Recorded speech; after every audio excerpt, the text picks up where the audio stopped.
everyone, this is Ron Jaworski with the Stop Pain, Stops and Starts, my fantasy tips for your lineup this week. And of course, we always start with the quarterback, so you must start Peyton Manning. Unless you've been living under a rock for the last 5 weeks, you would not know that Peyton Manning is lighting up the National Football League. Be sure that you start Peyton Manning against the Jacksonville Jaguars. Another quarterback that I think will have a big week that you must start, Robert Griffin III.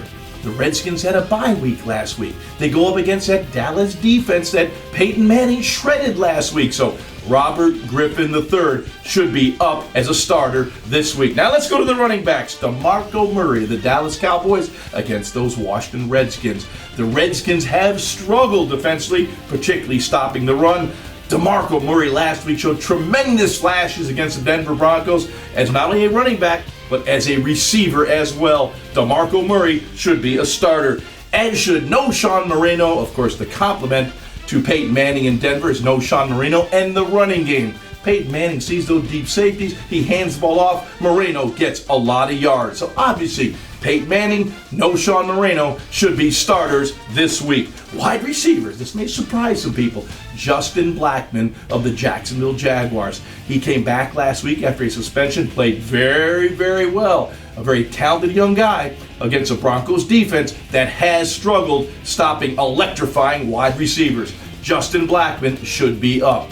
Also, Danny Amendola, start him. Tom Brady loves to work the slot, and Danny Amendola is a player that can work that slot. He will be targeted an awful lot this week against New Orleans Saints, so stay with Danny Amendola. Now, we all know Stop Pain is the #1 defense against pain, so it's time to talk about defense. My #1 defensive pick is the Kansas City Chiefs. It's Kansas City Chiefs, 5-0, playing terrific football right now. Let me give you some stats, folks. 15 takeaways, first in the NFL. Most sacks, 21. And third in defensive scored touchdowns. The Kansas City Chiefs defense is playing phenomenal. Tune in next week for my stops and starts.